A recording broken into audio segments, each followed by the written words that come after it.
There are a ton of horror films about belief, about faith tested, corrupted, or weaponized. The Blackcoat's daughter is different. This is a film about belief that is never acknowledged at all. It's not rewarded, it's not punished, it's not even rejected. It's just left alone. That absence, more than anything supernatural, is where the horror lives. What makes the Blackcoat's daughter so difficult to shake isn't what happens in it. It's what never happens. There is no revelation. There's no reassurance. There's no moment where belief is confirmed or denied. Instead, the film presents belief as something that persists even when nothing responds. And that changes everything. Because belief without response doesn't fade, doesn't resolve. It just waits. Most religious horror depends on interaction. There's a sign, or a voice, or even a punishment. There's some acknowledgement that belief is being seen. This film removes that entirely. God doesn't speak. Evil doesn't explain itself. And authority never arrives. What remains is a vacuum. And in that vacuum, belief becomes something else entirely. In the Blackcoat's daughter, belief doesn't organize reality. It replaces it. Characters aren't guided by faith. They're suspended within it, just waiting for meaning that never arrives, waiting for instruction that never comes,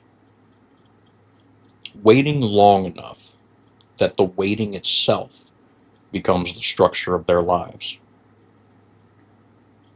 This is why the film feels so cold. Not emotionally cold, existentially cold. The environments are empty. The spaces feel too large. The institutions that are meant to provide safety feel hollow. Even when people are present, they don't function as witnesses. No one sees enough. No one intervenes in time. Belief is never mirrored back. And without reflection, belief turns inward. What this film quietly suggests is that belief doesn't require confirmation to survive. It only requires endurance. If nothing contradicts it strongly enough, that belief can persist indefinitely. Even when it causes harm, even when it isolates, even when it destroys the person holding it. Now, there's a temptation to read this film as a possession story. To try to look for the moment where something enters and takes control and causes everything that comes after.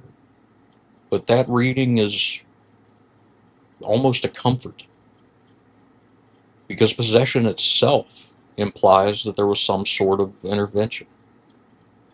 It implies that something arrived, that something changed. This film is far more disturbing than that, because nothing ever arrives. Instead, Belief fills a space that was left empty by abandonment. It becomes a substitute for actual connection, a way to impose structure on a world that offers none. Once belief takes on that role, it doesn't require any kind of validation. It just needs to continue. This film understands something deeply uncomfortable, and that's that belief doesn't collapse when it goes unanswered. It hardens. Waiting without response doesn't weaken faith. It refines it. It strips away doubt, removes any hesitation, and it eliminates the need for permission. Eventually, belief becomes self-sustaining. This is why the film never rushes, why it withholds emotional release, why it denies the audience clarity or catharsis.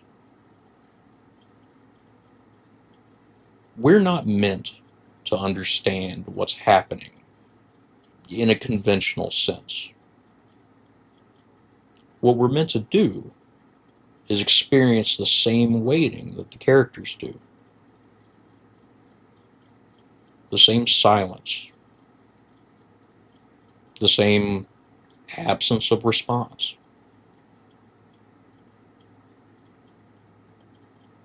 By the time this film reaches its later movements, the damage has already been done. Not because something horrific occurred, even though it did, but because nothing intervened. No voice cried stop. No sign said that this was wrong. And no authority stepped in to try to reassert meaning. Belief was allowed to sit alone long enough to define itself. That is the film's most devastating idea. Belief does not need an object. It only needs time. And if left alone long enough, belief will shape itself into something completely unrecognizable. Not because it was corrupted, but because it was never answered.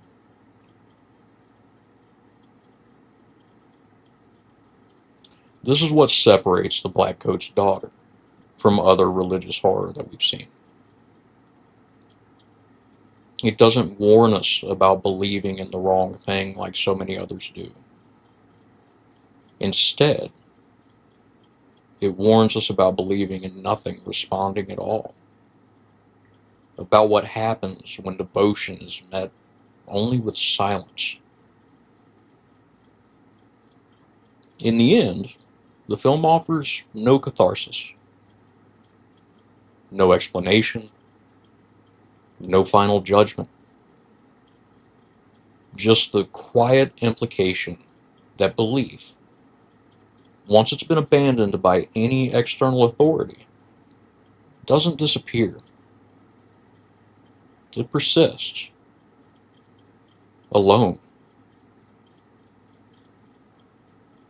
And whatever it becomes after that, it's no longer something that anyone else can reach. That is the horror of the Blackcoat's daughter. Not that something evil arrives, but that belief itself waits and waits and waits until silence becomes the only answer it has ever known. Belief doesn't need confirmation to survive. Only time.